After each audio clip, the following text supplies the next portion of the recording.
Hello everyone, Daniel here from the Next Issue Podcast. On today's video, I'll be doing an overview and review of Reacher Season 2, all 8 episodes. Uh, so before we get into this, let's talk about a little bit of behind, like the material. So the first season of Reacher was based on the book The Killing Floor by Lee Child, who that was the debut novel for Reacher. And this one was based on the book Bad Luck and Trouble. So if you're familiar with the book series, I think this will kind of give you an inclination of what's going on. This show stars Alan Ritchson as Jack Reacher, Maria Sten as Frances Neagley, Serinda Swan as Carla Dixon, Sean Sipos as David O'Donnell, Ferdinand Kingsley as AM, and Robert Patrick, the Terminator himself, as Shane Langston. Um, let's talk about this season. So this season was a lot of fun.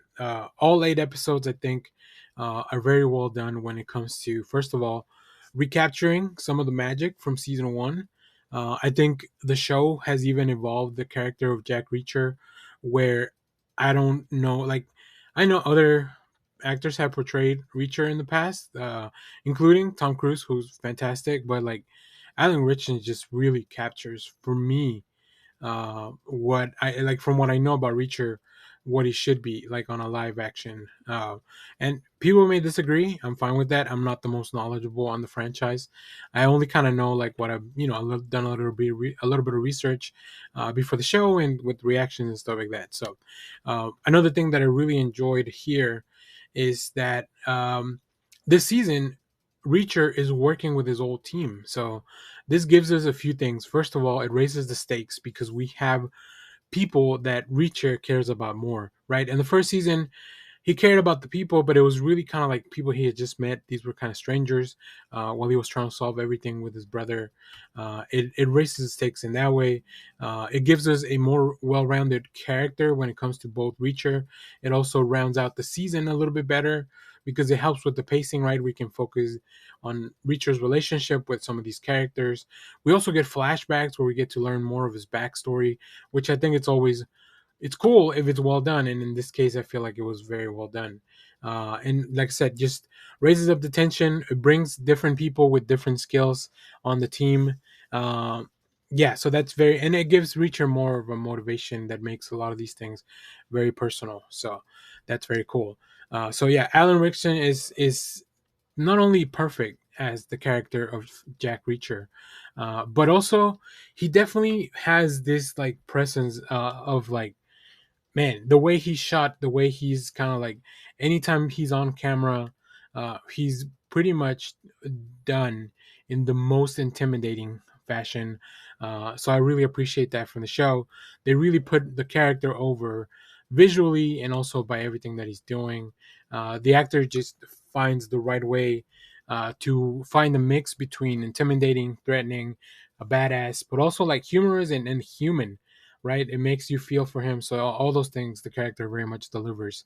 Um, I will say this story felt pretty basic as far as like, there's a few twists and turns when it comes to like, there's some mysteries that are being resolved, but if you know Reacher, like you kind of know the answers for all those things. So that was an interesting idea, and I'm okay with a very straightforward story. I would rather get a straightforward story with great performances than a convoluted story with performances that are not on par with season one. So it makes for a pretty well put together season.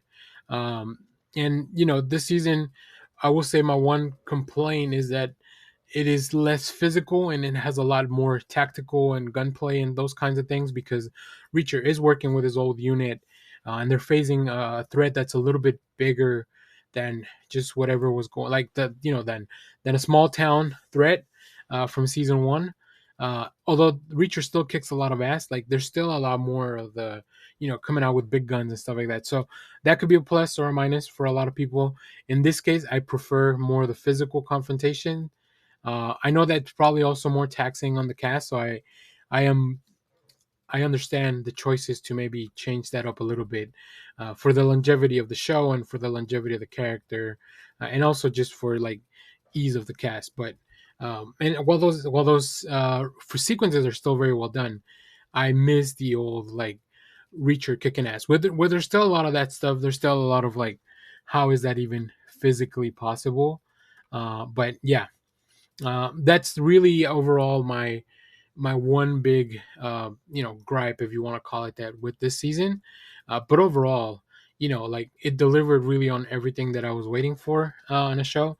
Um, when it comes to so I haven't finished this season of Jack Ryan because the first episode for the newest season did not hook me as hard as the other one, right? I've been watching Jack Ryan just to kind of compare. Now, Jack Reacher, Reacher, on the other hand, from the first show, not only did they drop the first three, and I was hooked immediately, like I immediately wanted the next one. So uh, a lot of like those are the kind of things that this show's doing very well, where it keeps me hooked. It moves it up to the top of my queue as I'm watching every week. And it keeps me interested in the character and finding out more about their adventures. Also, really fun to see online the actors, talking about the show, and now that the season's over, encouraging people to kind of jump in and binge it. So I'm also here to encourage you to jump in and binge it. If you haven't seen season one, go back and check it out. If you haven't watched season two, this is your chance now. Really, really cool performances. Robert Patrick, just always really good as a bad guy. He's also good as a kind of a good like, he's just great. He's just great. Whenever he's on TV, I know I'm gonna have a good time. So yeah, so there you have it. So I think hopefully fans of the novels are going to be very pleased with this season, and hopefully fans of the TV show are also going to be very pleased with this season. I know, as a fan of the TV show, I was definitely super on board with this season. So there you have it. If you have seen Reacher season 2, let me know what you thought about it down in the comments. As always, thank you for watching, everyone. Remember to share, like, subscribe, hit the bell so you know when we go live. That is most Saturdays, 10 a.m. Central Standard Time. Stay tuned. We have more comic reviews, trailer reactions, TV recaps, all that fun stuff here on the channel. Thanks for watching, everyone.